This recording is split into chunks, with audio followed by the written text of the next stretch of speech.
ओम शांति।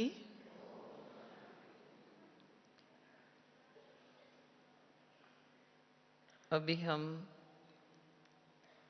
छोटे बच्चे के द्वारा बाबा के द्वारा उच्चारण किए हुए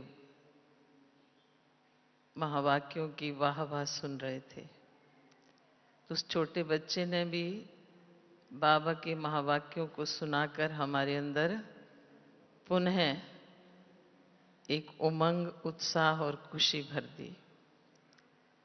और सचमुच में हम सब ब्राह्मण बाबा के बच्चे, जिनके इस अलौकिक जन्म और जीवन को नाम ही मिला है ब्राह्मण, और आज हम आपस में रोरिहान कर रहे हैं कि ब्राह्मण जीवन की सच्ची रूहानी, चाहे वो पर्सनैलिटी कहें चाहे रॉयल्टी कहें, एक ही बात है, लेकिन ब्राह्मण शब्द पहले आ रहा है। ब्राह्मण जीवन की रॉयल्टी। तो ब्राह्मण शब्द कहाँ से आया? हम सब जानते हैं।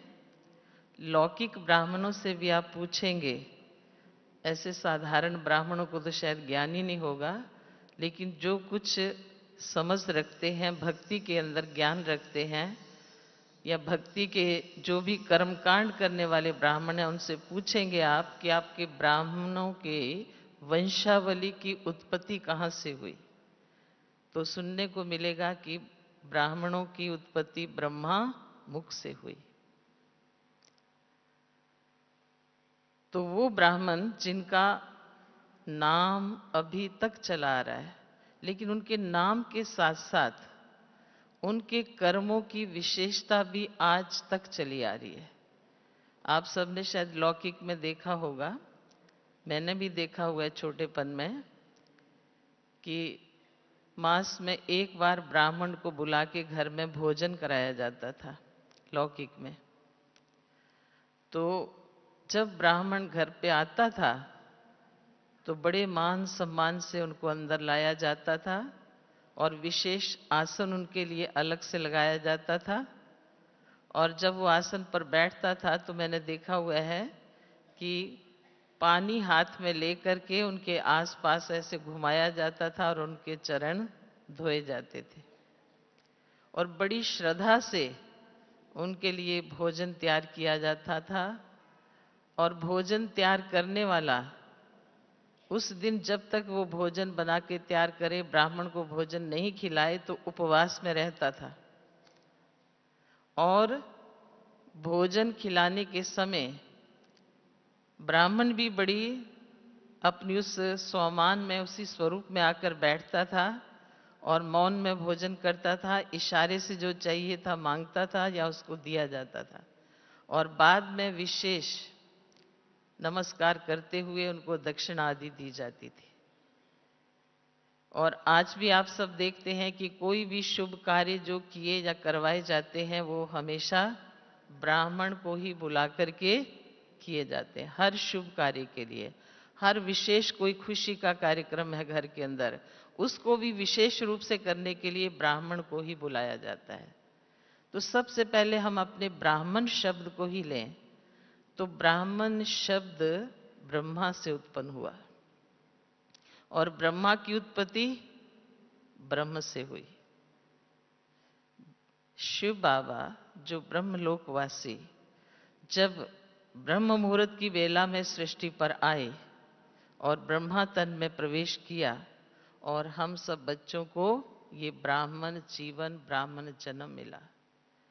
तो ये जो हमारा ब्राह्मण जन्म है, अब लौकिक ब्राह्मण की तुलना में हम अपने अलौकिक ब्राह्मण जन्म को देखें, अपने ब्राह्मण जीवन को देखें, तो उससे कितने गुना, पदम गुणा जैसे हम श्रेष्ठ और महान ब्राह्मण बने हैं।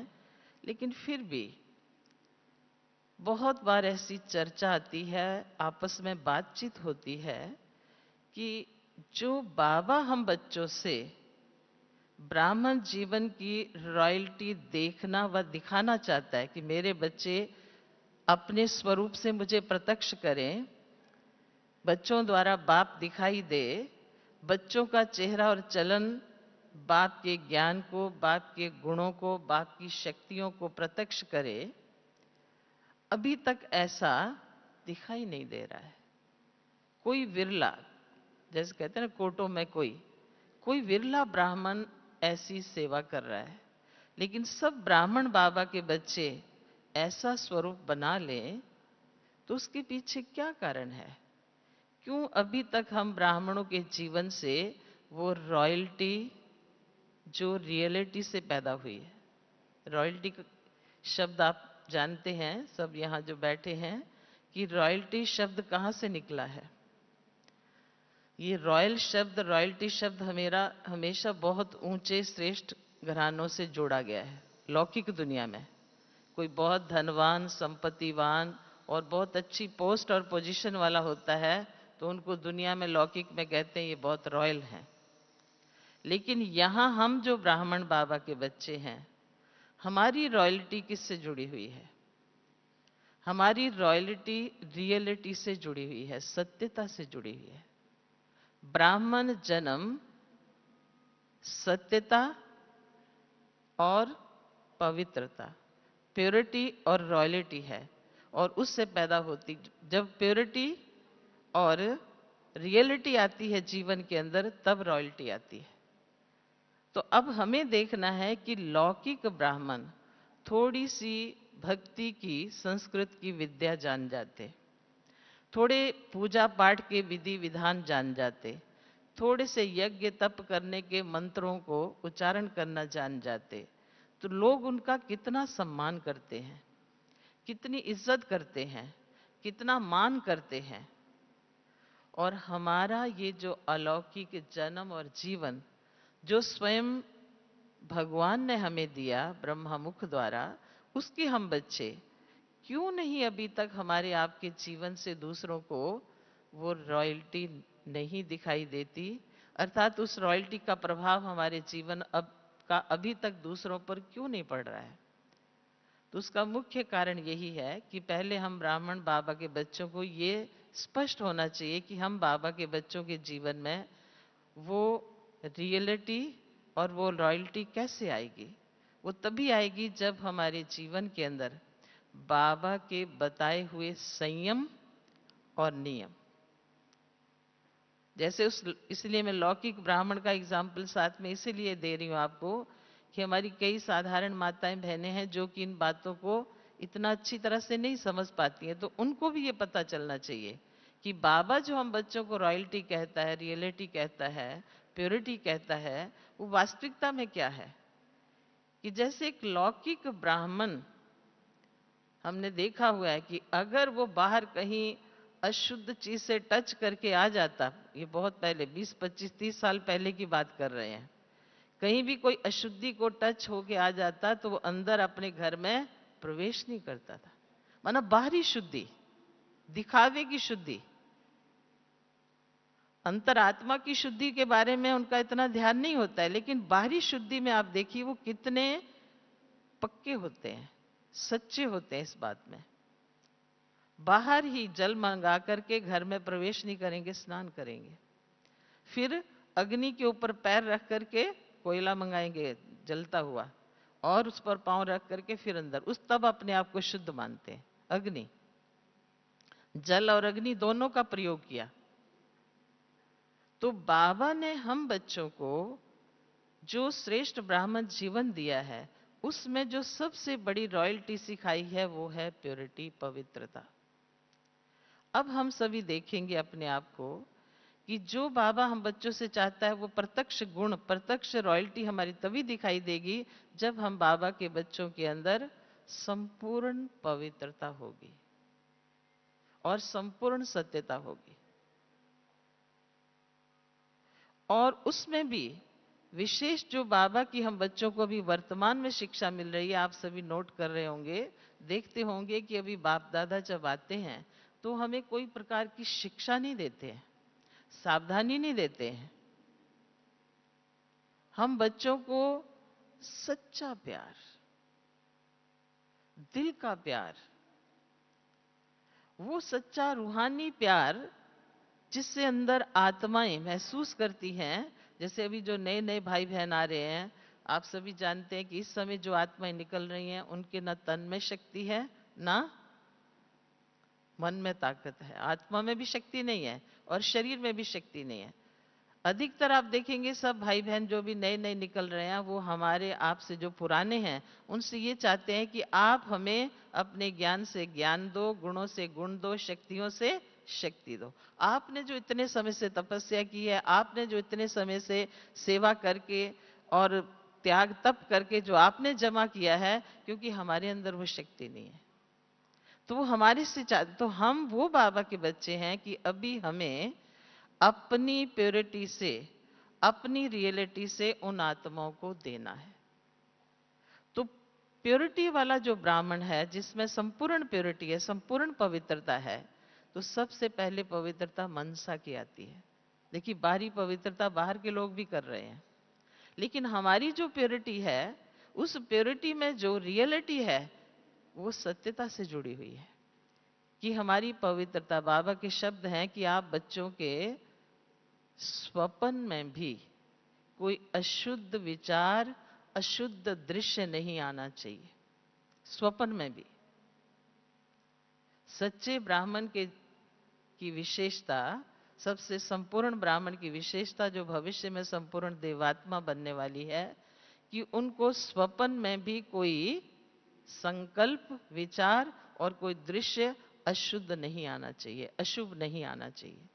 तो भी हम चेक करेंगे, देखेंगे अपने आप को कि अभी तक हम बाबा के बच्चे संकल्प को तो छोड़ें, किसी दृश्य को तो छोड़ें जो स्वप्न में आ जाए, लेकिन अभी तक हम अपने बोल और कर्म पर भी पूरा अटेंशन नहीं दे पा रहे। अब हम बच्चों की बाबा की शिक्षाओं के हिसाब से, समय के हिसाब से और अपनी अवस्था और स्थिति के हिसाब से जो चल रहा है अभी वर्तमान समय, ऐसी स्थिति होनी चाहिए जिसका मैं एक छोटा सा दृष्टांत आपको बता रही हूं। ऐसा बनना पड़ेगा, तब हमारे आपके अंदर, सभी के अंदर वो सच्ची रॉयल्टी आ सकती है। हमारी नजर किसी और तरफ नहीं जाए। कैसे? एक छोटा सा दृष्टांत है, पुराने समय की बात है। एक राजा की सवारी निकल रही है।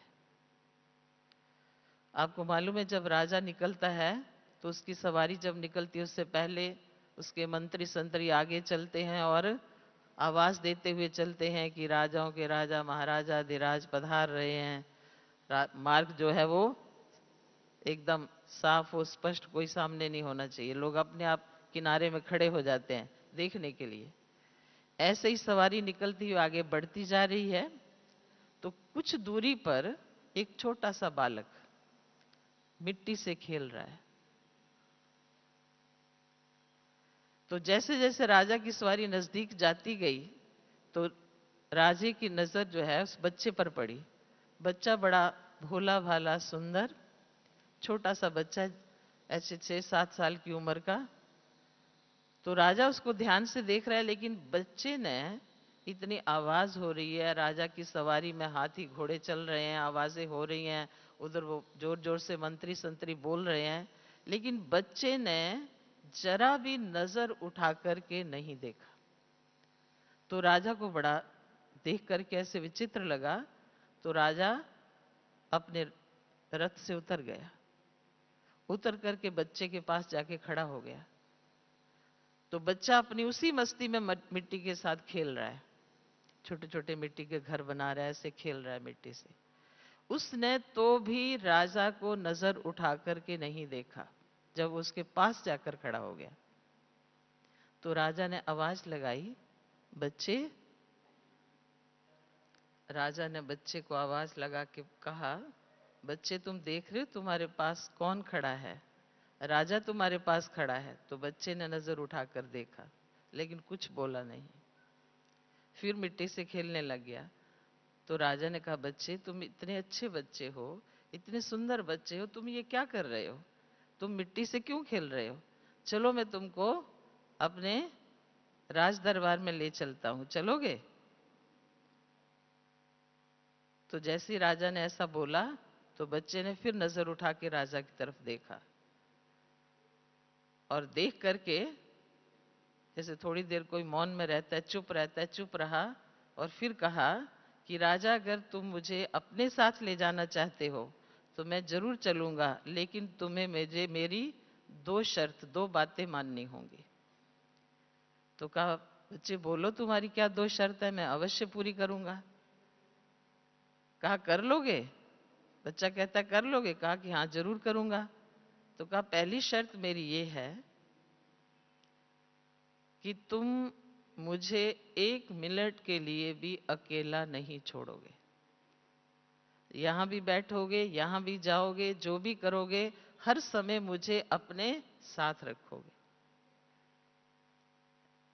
मंजूर है? तो राजा सोच में पड़ गया और कहने लगा कि बच्चे, शर्त तो तुम्हारी थोड़ी कठिन है, लेकिन मैं कोशिश पूरी करूंगा, तुम्हें अपने साथ ही रखूंगा, पूरी कोशिश करूंगा। अच्छा, फिर दूसरी शर्त सुनाओ। तो जब दूसरी सुनाई तो कहा बच्चे ने कि जब मैं सोऊंगा तो तुम्हें जागना होगा। पहले हर समय तुम्हें मुझे अपने साथ रखना होगा, और दूसरा, मैं जब सोऊंगा तुम्हें जागना होगा।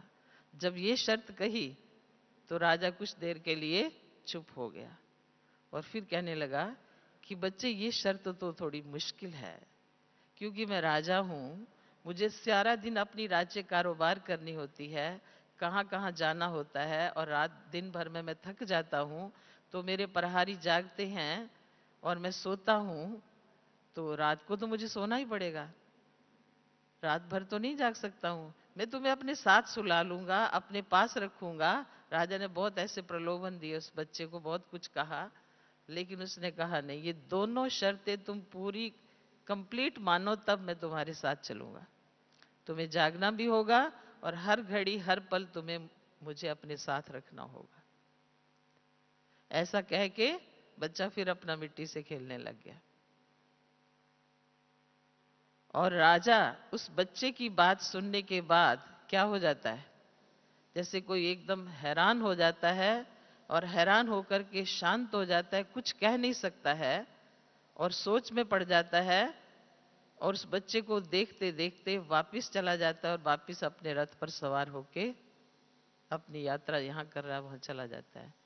और वो बच्चा एक बहुत बड़ा महान संत हुआ, बहुत बड़ा एक महान श्रेष्ठ पुरुष हुआ, जिसने अनेकों को अपने जीवन के दर्शन द्वारा ऐसा दर्शन कराया जिस दर्शन पर चलकर अनेक लोगों के जीवन श्रेष्ठ बने, महान बने।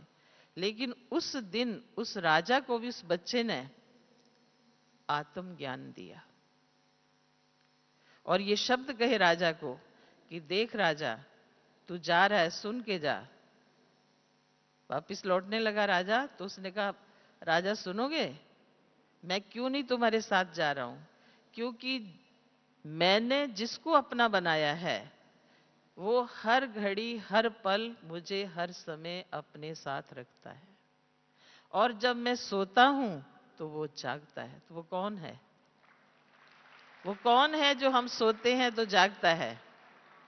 तो वो है हमारा प्यारा परम पिता परमात्मा शिव, जिसके लिए दुनिया में कहा गया है, भक्ति मार्ग में कहा गया है भगवान को जागती ज्योति, अखंड ज्योति, अविनाशी ज्योति।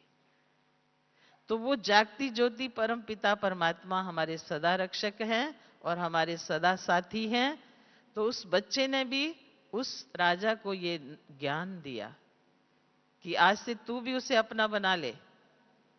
तो राजा को भी बोध हुआ, और उस दिन से राजा ने अपने राजपाट को इतना हल्का कर दिया और अपने बच्चों को संभालने के लिए दे दिया, और खुद उस बच्चे को ही अपना गुरु मान करके और चला गया वहां से। लेकिन उस बच्चे के स्वरूप को उसने अपने हृदय में समा लिया और उसको अपना गुरु मान करके और आध्यात्मिकता के मार्ग पर चलना शुरू कर दिया।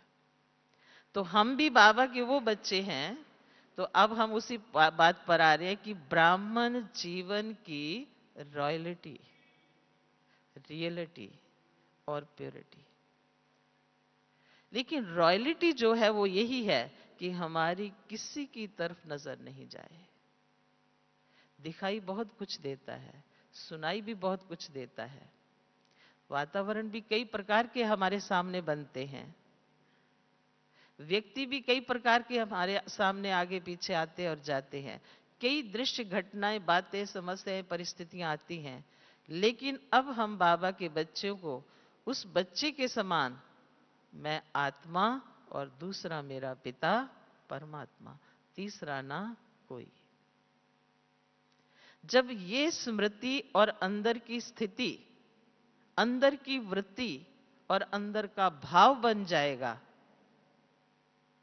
तो उस दिन से हम भी उस बच्चे के समान सदा के लिए उस जागती ज्योति की नजरों में रहेंगे और सदा वो हमें अपने साथ रखेगा। बाबा ने क्या कहा है, मैं अपने बच्चों को दिल में रखता हूं, हृदय में रखता हूं। हम सबका एक सोमान है, दिल तखत नशीन। तो तखत पर कौन बैठते हैं, ताज के अधिकारी कौन बनते हैं, तिलक के अधिकारी कौन बनते हैं, जिनके अंदर वो राजाई के, रॉयल्टी के श्रेष्ठ संस्कार होते हैं। तो बाप दादा हम बच्चों को इस समय वर्तमान में संगम युग पर जो श्रेष्ठ दिल तखत नशीन बनाते हैं, तो ऐसे श्रेष्ठ दिल तखत नशीन बच्चे कभी भी इस देह अभिमान की मिट्टी में पैर नहीं रखेंगे। तखत पर बैठना अर्थात सदा ऊंची स्थिति में रहना, ऊंचे आसन पर रहना। वो ब्राह्मण तो देखिए एक स्थूल आसन पर बैठते और स्थूल तिलक लगाते और स्थूल पवित्रता है उनकी, तो भी उनका नाम से भी काम चल रहा है। मैंने ये भी एक प्रैक्टिकल देखा हुआ है एक बार कि ब्राह्मण जाति का ही व्यक्ति हमारे लौकिक घर में आता है, लेकिन वो प्रवृत्ति से ब्राह्मण नहीं रहा हुआ था, वृत्ति से ब्राह्मण नहीं था, लेकिन जन्म का ब्राह्मण जरूर था, बहुत गरीब साधारण सा था। तो जब उठ के जाने लगता है तो मेरी लौकिक माँ ने बोला कि देखो ब्राह्मण है, घर में आया, इसको खाली नहीं भेजो। तो हमारे फादर को कहा कि इसको कुछ दे दो, क्योंकि उनकी खुद की हिम्मत नहीं पड़ी देने की कि ये कुछ बोलेंगे कहेंगे फादर के कारण। तो उनको चला के कहा कि इसको खाली हाथ नहीं भेजो, इसको कुछ दे करके भेजो। तो ब्राह्मण नाम से भी अभी तक क्या हो रहा है, उन ब्राह्मणों का काम चल रहा है। लेकिन वो ब्राह्मण कौन से जिनके नाम से इन ब्राह्मणों का काम हो रहा है, वास्तव में वो सच्चे ब्राह्मण हम हैं जो सदा सबको देने वाले हैं। तो ब्राह्मण जीवन की वृत्ति से भी देने की भावना, दृष्टि से भी देने की भावना, मुख से भी देने की भावना, कर्म से भी देने की भावना, व्यवहार से भी देने की भावना। क्योंकि ब्राह्मण ब्रह्मा के बच्चे, सर्वंश त्यागी के बच्चे हैं। ब्रह्मा बाप ने कुछ अंश भी अपने पास नहीं रखा, सर्वंश त्यागी बना। उस सर्वंश त्यागी बाप के हम बच्चे, और शिव बाबा तो है ही दाता वरदाता, उसके बच्चे, रूहानी नाते से उसके बच्चे हैं, और अलौकिक नाते से ब्रह्मा बाप के बच्चे, जिसने हमारे सामने प्रैक्टिकल अपना जीवन संपूर्ण दाता के रूप में जिया। तो ब्राह्मण जीवन की पहले वृत्ति से रॉयल्टी चाहिए, क्योंकि वृत्ति से ही स्मृति बनती है। जो वृत्ति में बार बार विचार आते हैं, भाव आते हैं, उससे स्मृति बनती है।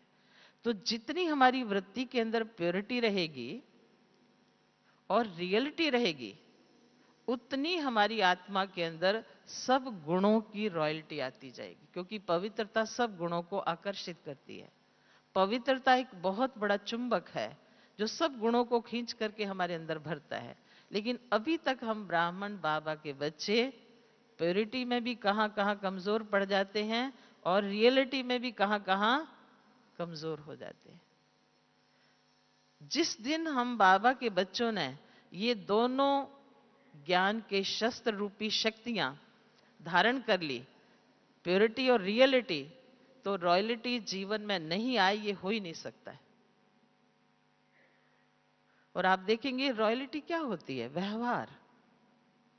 किसी के व्यवहार को देख करके आपने खुद ने देखा होगा, कोई चाहे परिवार से साधारण होता है, कोई बहुत पोस्ट पोजीशन वाला नहीं, पढ़ा लिखा नहीं, कोई बहुत धनवान नहीं, लेकिन उसका उठना बैठना बोलना बातचीत करना, संबंध के अंदर संबंध निभाने में वो इतना अच्छी तरह से चलता है कि कहने में आता है कि वैसे चाहे इसको भगवान की तरफ से इतना कुछ नहीं मिला, लेकिन इसकी जो आदतें हैं, इसके जो संस्कार हैं, ये बड़े रॉयल हैं, ये कहने में आता है। लेकिन कोई कोई ऐसा होता है लौकिक में भी। लेकिन हम जो बाबा के अलौकिक ब्राह्मण हैं, ब्रह्मा मुख वंशावली, डायरेक्ट भगवान की संतान, तो हम ब्राह्मणों के जीवन के अंदर ये रॉयलिटी प्रैक्टिकल हर एक के द्वारा अनुभव होनी चाहिए।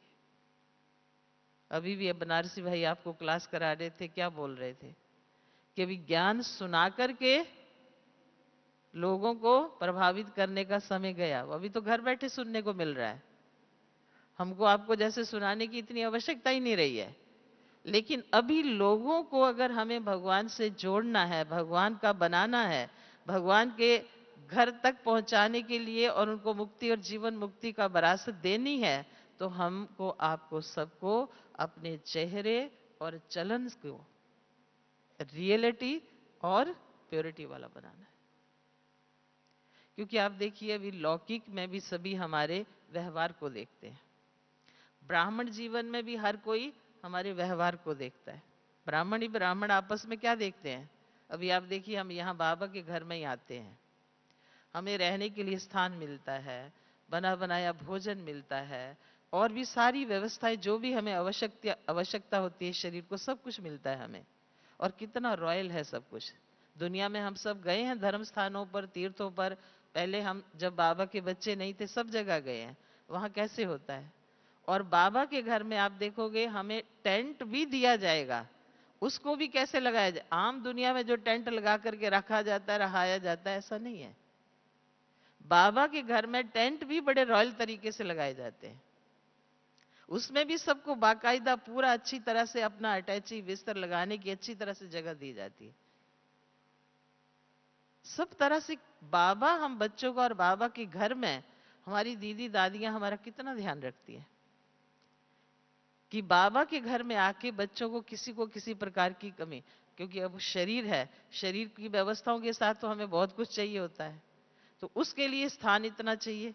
स्थान इतना नहीं होते भी जो व्यवस्था दी जाती है बाबा के घर में, आप कहीं भी तीर्थों पर जाके देख लीजिए, किसी भी धर्म समागम में जाके देख लीजिए, किसी भी संत महात्मा के पास जाके देख लीजिए, जिस प्रकार से बाबा के घर में सब कुछ हमें मिलता है और बड़े खुले दिल से मिलता है, इस प्रकार से और कहीं दुनिया में नहीं मिलता है। तो प्रैक्टिकल संगम युग पर हम देख रहे हैं कि इधर दुनिया की तरफ से, दुनिया में कितनी समय तनाव चल रहा है, कितनी खींचातान चल रही है सब बातों की, लेकिन बाबा के घर में हम जितने दिन भी 4-5 दिन 6 दिन रहते हैं, हमें सब प्रकार से संतुष्ट किया जाता है। तो ब्राह्मण जीवन के अंदर सबसे पहले हमें स्वयं को स्वयं से संतुष्ट बनना है। हमें स्वयं अपना जो ज्ञान का जीवन मिला है, बाबा के बच्चे बने हैं, बाबा के परिवार ब्राह्मण परिवार से जुड़े हैं, हम ये देखें कि जब तक हमारे आपके जीवन में संतुष्टता नहीं आएगी, अपने लिए पर्सनल मुझे संतुष्टता चाहिए, जब तक मैं खुद से संतुष्ट नहीं हूं, तो मैं अपने साथियों को, सहयोगियों को संतुष्ट नहीं रख सकती। आगे विस्तार में बड़ा संगठन है, उनको संतुष्ट कैसे करूंगी। और संतुष्टता के लिए भी मुझ आत्मा को अपने अंदर की प्रसन्नता को नहीं छोड़ना है, क्योंकि संतुष्टता एक ऐसा गुण है जो कि आम भाई बहनों के साथ व्यवहार करने से भी हमें क्या करता है, बहुत एक कड़ी बनने का काम करता है। चाहे हम कितनी बड़ी सेवा कर रहे हो, कितना बड़ा कार्यक्रम कर रहे हो, उसके लिए हम चाहे एक दूसरे को विचार देते हैं, कार्य देते हैं, धन के लिए भी कहते हैं, सहयोग के लिए तन भी लगाने को कहते हैं और समय लगाने को भी कहते हैं, लेकिन हर एक की परिस्थिति, समय और हर एक की अवस्था और व्यवस्था देख करके अगर हम संतुष्टता को अपनी कायम रखते हैं और जो जितना जिस प्रकार से हमारे पास आता है उसको अगर हम बाबा के घर में बाबा के बच्चों ने जो समय दिया, तन दिया, धन दिया, बाबा के बच्चों ने दिया है, बहुत वैल्यूबल है।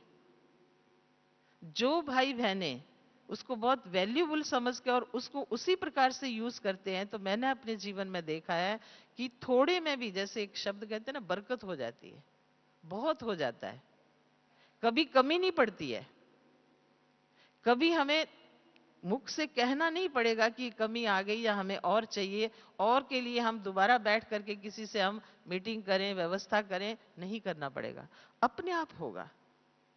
लेकिन अंदर ये भाव हो कि जो बाबा के बच्चे हैं, जिसने भी जो दिया, जिसने भी तन लगाया, मन लगाया, धन लगाया, समय लगाया, ये बाबा का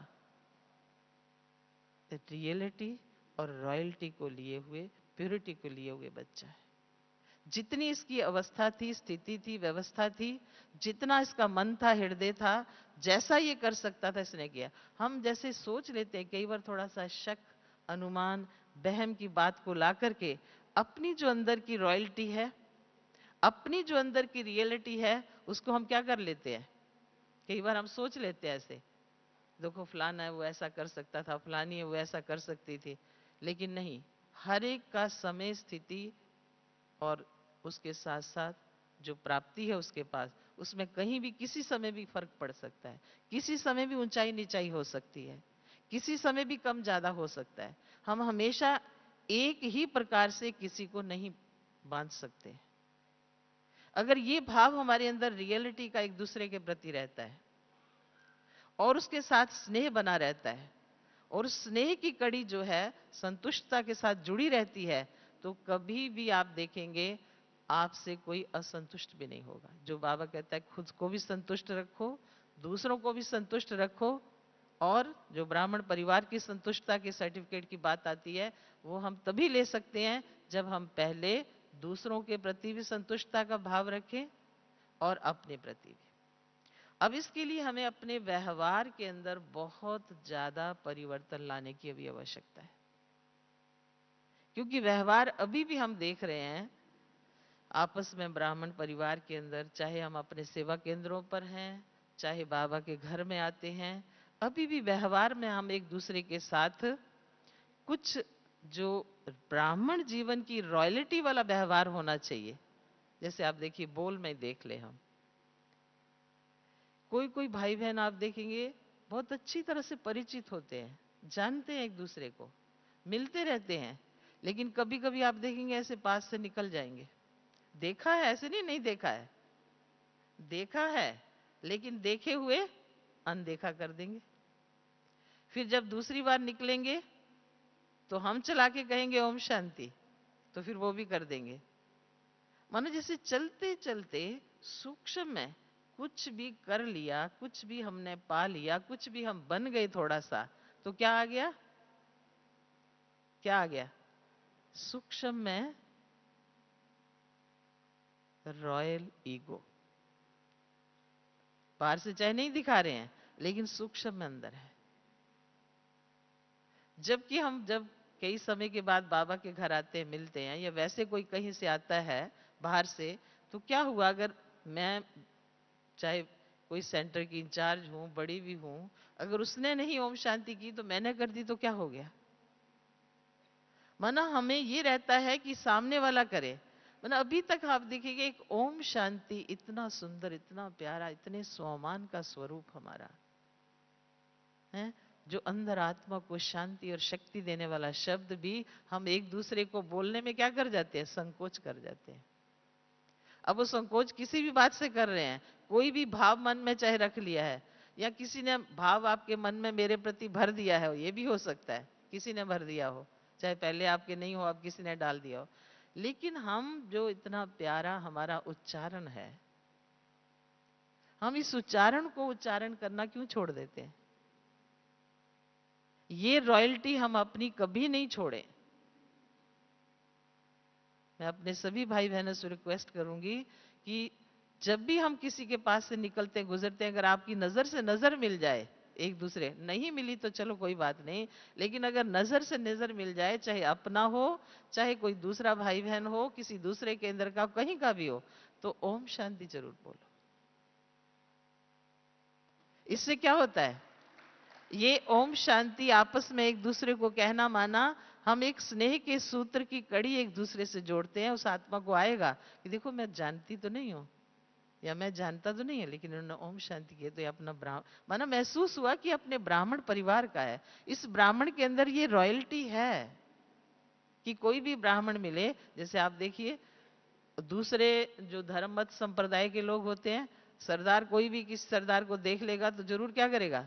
सत श्री अकाल करेगा।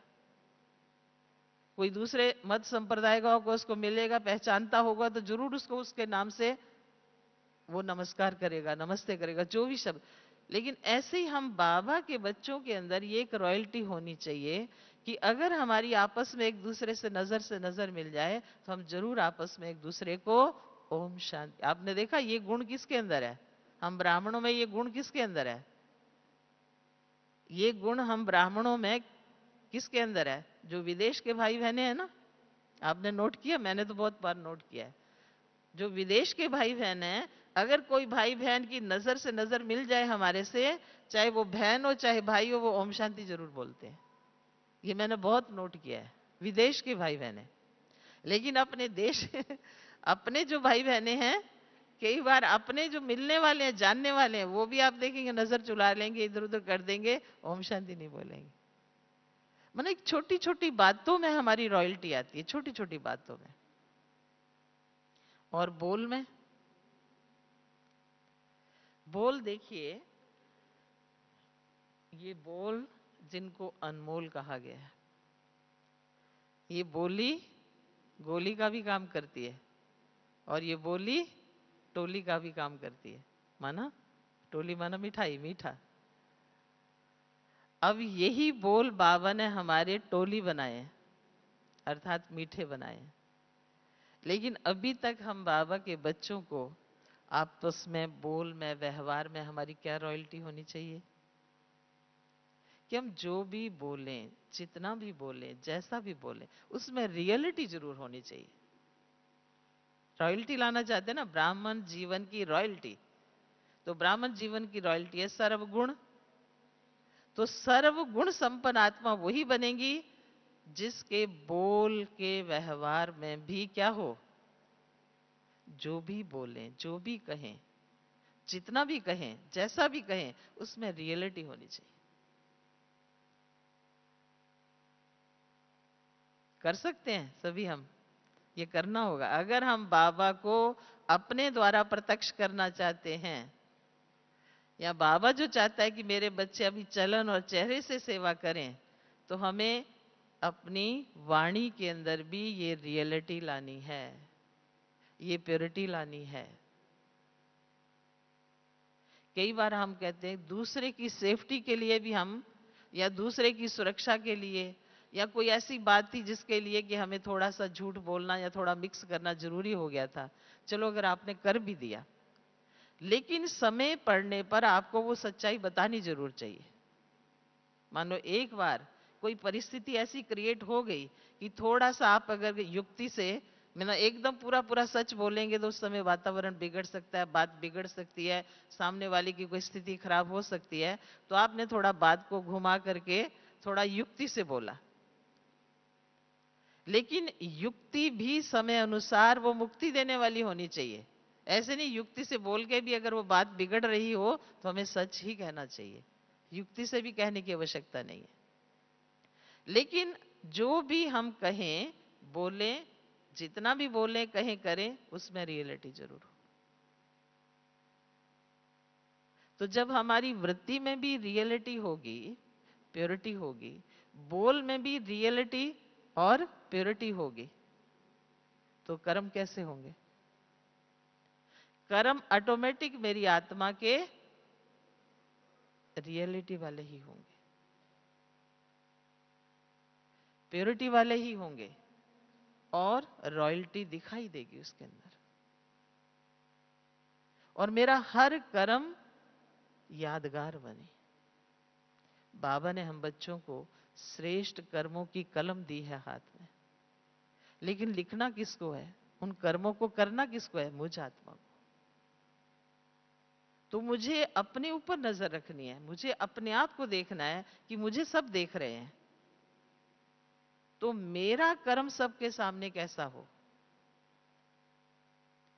कहीं भी जाएं, किसी के साथ, मैं तो ये चाहती हूं कि हम सब भाई बहनें, अभी बाबा के बच्चे, ये पुरुषार्थ करें कि हम कहीं यात्रा पर भी जा रहे हों, बस में बैठे हों, ट्रेन में बैठे हों, कोई अज्ञानी लोग, बाहर के लोग हमारे पास बैठे हों, उनके पास हम बैठे हुए जो बात करें, व्यवहार करें, वहां पर हम उनके सामने ही, आप देखिए हम कोई भोजन भी खाते हैं, कुछ लेते भी हैं, जो भी एक्टिविटी हम करें वो ऐसी हो कि उन लोगों को हमारी हर एक्टिविटी देखने से क्या आना चाहिए मन में?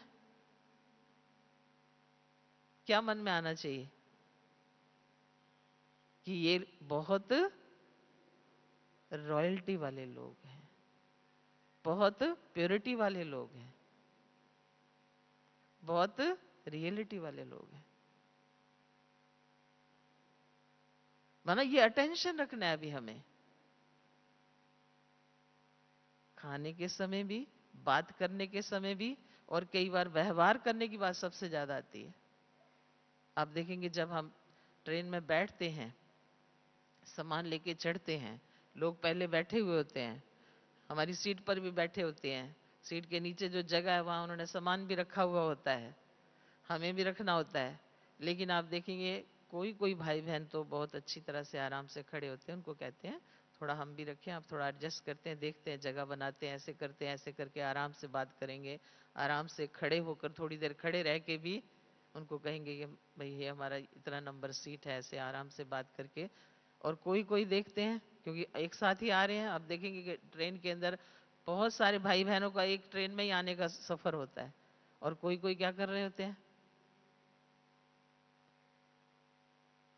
हर बात में रॉयल्टी, हर बात में रियलिटी, और उसमें भी व्यवहार में सबसे पहले। क्योंकि अभी आते हुए हमारे साथ ऐसा हुआ है, आबू के ही कोई चढ़ी हुई थी और बहनें थी, वो पता नहीं वो घर से ही कुछ गुस्से में आई हुई थी, जैसे नहीं कोई पहले से किसी के मन में गुस्सा होता है, नाराजगी होती है, ऐसे बहुत गुस्से में थी। दो तीन तो उसके साथ ठीक थी, लेकिन एक बहुत गुस्से में थी, बहुत नाराजगी में थी। माना हमने कुछ कहा नहीं, बोला नहीं, कुछ नहीं किया, सिर्फ सीट की बात हो रही है कि हाँ दूसरा कोई उतरा है और उसने सीट ले ली, आगे उसकी सीट की बुकिंग हो गई, आबू में उसने उतरना था। पता नहीं किस बात से उसको चिढ़ थी, लेकिन इतना गुस्सा, इतना, लेकिन हम लोग बिल्कुल शांत रहे, कुछ नहीं उसको कहा। वो कुछ भी बोलती कि कहते कि हमने कुछ, किसी ने नहीं कहा, सिर्फ एक बहन ने बोला। जैसे एक बहन ने थोड़ा सा बोला तो वो इतना बोलने लगी, तो मैंने कहा, मैंने बाद में जब वो चली गई अपनी सीट पर सेट हो गई, बाई चांस टीटी आया उसको वहां से ले गया, कहता मैडम इधर आ जाओ आप, इधर जगह है, इधर सीट खाली है, तो बाई चांस वो चली गई वहां से। लेकिन जाने के बाद मैंने जरूर कहा कि देख बहन, इतना समय हम शांत रहे, अगर आप अभी चुप रह जाते तो क्या होता, अपना रिकॉर्ड अच्छा रहता ना। लेकिन एक थोड़ा सा आपने बोल करके क्या कर दिया उसको, और उछाल, वो तो उछल ही रही थी पहले से ही, पहले ही उसके मन में गुस्सा था, कुछ पहले ही मन में उसकी नाराजगी थी। वरना हमें ये ध्यान रखना है कि अभी बाबा को प्रत्यक्ष करने के लिए अपने इस ईश्वरीय ज्ञान को, ईश्वर का ज्ञान, भगवानो अच्छे, हम बच्चों ने अगर जीवन में लिया है, उतारा है, तो वो कुछ ना कुछ हमें दूसरों को व्यवहार के द्वारा अनुभव होना चाहिए, सुना कर नहीं। और आप देखेंगे अभी लोग तो सुनने को भी तैयार नहीं है, प्रैक्टिकल चाहते हैं। क्यों? समय, वातावरण पर इस समय जो संसार का ऐसा बन चुका है कि जितने भी बड़े बड़े महान लोग हैं उनकी कोई ना कोई बात बन रही है, कोई ना कोई बात बन रही है, इतनी लोगों की उनके प्रति श्रद्धा और भावना होती है। अब वही नजर, लोगों की वही नजर हमारे प्रति भी है। अब उनकी नजर का नजरिया हमें बदलना है। अगर वो हमारे अंदर कोई ऐसी त्रुटि, ऐसी कमी, ऐसी बात नोट करते हैं, या कोई भाई बहन के द्वारा ऐसी कोई एक्टिविटी हो जाती है, तो कहां है ब्राह्मण जीवन की रूहानी रॉयल्टी? टाइटल तो बाबा ने हमें दे दिया है और हम सब ने ले लिया है और हम रिपीट करते हैं, मुख से वर्णन करते हैं, लेकिन मैं आत्मा अपने आप से पूछूं कि मेरे अंदर वो रूहानी रॉयल्टी है? आप देखो, पहले के जो महान लोग थे, उनके पास कोई भी कुछ पूछने जाता था तो वो हमेशा व्यवहारिक बात करते थे। व्यवहार से ही कुछ ऐसा करके दिखाते थे जिससे सामने प्रत्यक्ष कर देते थे कि इसमें कौन ज्ञानवान, कौन गुणवान और कौन गुणहीन है। आपने ऐसी बहुत सी बातें सुनी होंगी, मैं फिर सुना करके आपके दिल दिमाग के अंदर ये चित्र बना रही हूं, क्योंकि हमारा दिमाग, हमारा दिल जो है, चित्रों की भाषा या कोई कहानी की बात होती है उसको अच्छी तरह से समझ लेता है, उसको अच्छी तरह से दिमाग में बिठा लेता है। आप देखेंगे पहले के जो राजा महाराजा होते थे, वो जब भी कोई राज तिलक अपने बच्चे को देना होता था, राज्य की जिम्मेवारी किसी को संभालनी होती थी, तो क्या करते थे? जो भी उनका अपना गुरु होता है, या पता करते थे कौन महान संत है, उसके पास जाकर के उससे उस बच्चे की शिक्षा दीक्षा दिला करके उसको योग्य बनाते थे। और फिर उनसे पूछते थे कि आप बताइए, इन मेरे 2 बच्चों में से, 3 बच्चों में से कौन योग्य है? तो वो क्या करते थे? प्रैक्टिकल, व्यवहारिक जीवन में कुछ ऐसा करके दिखाते थे, सामने सामने व्यवहार, प्रैक्टिकल। इस इन बच्चों का क्या है, जिससे वो अपने आप ही पता चलता था कि कौन सा बच्चा राज्य कारोबार को, सारी जिम्मेवारी को संभालने के योग्य है। वही बात यहां ब्राह्मणों पर आती है। जैसे बताते हैं कि एक राजा ने दोनों बच्चे अपने शिक्षा दीक्षा के लिए गुरु के पास भेज दिए। जब उनकी शिक्षा दीक्षा पूरी होने को आ रही है, वो तो राजा को भी किसी को राजकुमार बनाना है, तो वो गुरु को संदेश लिख के भेजता है कि राजा आपको ये संदेश भेज रहा है, गुरु महाराज, मैं इन बच्चों में से किसको योग्य समझूं और किसको मैं सारी जिम्मेवारी दूं। तो गुरु ने क्या किया? मैसेज के रूप में संदेश भेजा कि तुम 2 गठरी, बहुत बड़ी बोरी के रूप में भूसा भेजो। राजा को कहा भूसा भेजो। किसने? गुरु ने। और भूसे की 2 बोरियां वहां पहुंचा दी। और गुरु ने क्या किया? वो दोनों बोरियां, एक राजकुमार के कमरे में दोनों राजकुमार रहते थे, दोनों का अलग अलग कमरा था। अब राजा के बच्चे तो बड़े ठाठ से रहते थे, वहां भी बहुत अच्छी व्यवस्था थी उनकी, लेकिन थी साधारण, जैसे गुरु के आश्रम में रहा जाता है, लेकिन अलग अलग रहते थे। तो दोनों के कमरे खोलकर, वो तो अपनी शिक्षा के लिए गुरु के सामने बैठे हैं, और गुरु ने पहले ही बता दिया था कि ऐसे ऐसे कोई सामान आएगा और उसको ऐसे रख देना है। तो दोनों के कमरे के अंदर क्या किया? वो बोरियां रख दी। किसकी? भूसे की भरी हुई। और जब उनकी शिक्षा का पीरियड पूरा हुआ, पढ़ाई पूरी करके और अपना भोजन करके कमरे में आए, तो कमरा खोला तो देखा वो भूसे की बोरी है। दूसरा राजकुमार कमरे में जाता है, वो भी कमरा खोलता है, देखता है तो भूसे की बोरी रखी हुई है। तो अब एक राजकुमार ने जैसे ही वो भूसे की बोरी को ऐसे खोला, देखा तो उसमें भूसा एकदम बाहर निकला एकदम। और क्या हुआ? जब बिखरा तो एकदम गंदगी हो गई। उसको इतना गुस्सा आ गया, इतना गुस्सा आ गया, उसने कहा ये किसने ये काम किया, यहाँ किसने रखी है? और गुस्से से जो है तेजी से गुरु के पास जाता है, नाराज होके। तो जैसे नाराज होके जाता है, तो गुरु ने कहा तुम्हारे पिता ने भेजी है। जब ये कहा ना पिता ने भेजी है, तो वो और गुस्से में आके क्या करता है? गुरुजी को कहता है मेरे पिता का दिमाग खराब हो गया है, क्योंकि राजा का बच्चा, उसके पास ऐसी चीज कहां से आने वाली थी। तो बहुत नाराज होता है और गुस्से में आता है। इतने में क्या होता है कि दूसरा भाई भी उसका आ जाता है, लेकिन वो बड़े प्यार से, आराम से, शांति से आ रहा है। तो वो भी गुरु से पूछने आता है कि ऐसे से मेरे कमरे में एक भूसे की बोरी रखी हुई है। उसने बड़े आराम से खोली, देखा भूसा है, और उसको वापिस बड़े आराम से बंद कर दिया, माना बोरी का मुंह बंद कर दिया। और बंद करके और बैठ के थोड़ी देर कमरे में सोचने लगा कि ये भूसे की बोरी क्यों आई है, कहां से आई है? अच्छा, हो सकता है कि भूसे की बोरी किसी ने, उसको ये तो पता नहीं मेरे पिता ने भेजी है, किसी ने भेजी होगी। अपने इस गुरुकुल में बहुत बड़ी गौशाला है, तो गौशाला के अंदर गौओं को चारा खिलाना होगा। हो सकता है यहाँ पर चारा रखते हैं, वहाँ जगह नहीं होगी, जगह कम होगी, इसलिए हमारे कमरे में जगह थी, इसलिए हमारे कमरे में इस बोरी को रख दिया है। तो मैं गुरुजी को जाके बताता हूँ कि ऐसे ऐसे भूसा आया है, इसको गौशाला में पहुंचाया जाए, या नहीं पहुंचाने की जगह हो तो मेरे कमरे में पड़ा है, मैं अकेला इसको उठा नहीं सकता हूँ, तो इसको उठा करके एक साइड में मैं कमरे में रख सकता हूँ। ऐसे माना ये विचार करता हुआ वो गुरु के पास पहुंचा। अब दोनों बालकों के, आप देखो दोनों ही राजा के बेटे हैं, दोनों ही गुरु के पास गुरुकुल में क्या ले रहे हैं?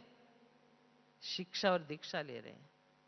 एक समान शिक्षा और दीक्षा मिल रही है, लेकिन दोनों के संस्कार उनके व्यवहार के द्वारा दिखाई दे रहे हैं। तो जैसे कैसे गुरु ने उसको शांत किया, जो गुस्से में आया हुआ था राजा का बेटा, शांत किया और उसके कमरे से सारी सफाई करवाई, सारा सब कुछ किया, और उसको तो कहा तुम जाओ, और उसको अपने पास बुलाया दूसरे भाई को, उसने सारी बात कही। जैसे उसने सोचा था वैसे का वैसा सारा विचार गुरु के सामने उसने प्रकट किया। तो गुरु ने तुरंत क्या किया? राजा के पास मैसेज पहुंचाया कि तुम्हारा बड़ा बेटा जो है वही राज्य कारोबार को चलाने के योग्य है। छोटा बेटा अभी तक वो श्रृंखलता वाला है, क्रोध आवेश वाला है, अभी इसको और आवश्यकता है, इसके व्यवहार का पता चल गया, अब मैं जो इसको उसी प्रकार से हैंडल करूंगा, उसी तरह से शिक्षा और दीक्षा लूंगा। लेकिन अभी परीक्षा लेने से पता चला कि इसका व्यवहारिक और संस्कारिक जो विचार भाव हैं वो कैसे बने। तो बाबा भी हम सब बच्चों को क्या कहता है? तुम मेरे राजा बच्चे हो, तुम राजाओं के राजा बनने वाले हो। और हमारे योग का नाम भी क्या है? सहज राज योग, राजाओं का राजा बनाने वाला योग। तो हम बाबा के राजा बच्चे, राजाओं के राजा भविष्य में बनने वाले बच्चे, हम भी अपने आप को देखें कि अभी तक हमारी आपकी मनोस्थिति है ऐसी कि कितनी भी कोई नकारात्मक बात हो, व्यक्ति हो, वस्तु हो, वातावरण हो, लेकिन उसमें से मैं क्या लूं? उसमें से क्या निकालूं? देखो उस राजा के बच्चे ने उस भूसे के बारे में कितना सकारात्मक सोचा, कितना अच्छा सोचा, और कमरे के अंदर रख दिया, उसको बुरा नहीं लगा। उसके लिए भी उसने क्या सोचा कि शायद वहां गौशाला में यहां भूसा रखा जाता है, वहां स्थान कम होगा, रखने की जगह नहीं होगी, इसलिए मेरे कमरे में जगह थी, यहां रख दिया। उसने किसी प्रकार से भी उस बात को क्या किया? नकारात्मक रूप में नहीं लिया, नेगेटिव नहीं सोचा, बुरा नहीं सोचा, व्यर्थ नहीं सोचा। क्या हम बाबा के बच्चे ऐसा कर सकते हैं? करते हैं? ये मुझे मेरे से पूछना है। जब तक ये अंदर से हमारे वृत्तियों के अंदर, भावों के अंदर, विचारों के अंदर परिवर्तन नहीं आएगा, तब तक हम बाबा के बच्चे अपनी रूहानी रॉयल्टी नहीं दिखा सकते। इसलिए रियलिटी को भी लाना है और प्योरिटी को भी लाना है, दोनों को संपूर्णता में लाना है अपने अंदर। जितनी ये संपूर्णता में हमारे अंदर आती जाएंगी, उतनी अपने अंदर से ज्ञान, गुण और शक्तियां दूसरों को अनुभूति में आना शुरू हो जाएंगी। इन्हीं शब्दों के साथ मैं अपनी वाणी को विराम देती हूँ। सभी भाई बहनों का बहुत बहुत धन्यवाद। बड़ी शांतिपूर्वक आप बैठे रहे। मैंने तो सोचा था शायद बनारसी भाई की क्लास होगी तो सभी उठ जाएंगे क्योंकि बहुत देर से बैठे होते हैं। वैसे इतना लंबा सुनना भी, उसके लिए भी बड़ा धीरज चाहिए, तो आप सबने धीरज बनाए रखा। ये धीरज सदा साथ रखना, धीरज का फल भी बहुत मीठा होता है। तो धीरज भी हमारा एक बहुत बड़ा गुण है, ये भी हमारी रोहनी रॉयल्टी में आता है। ओम शांति।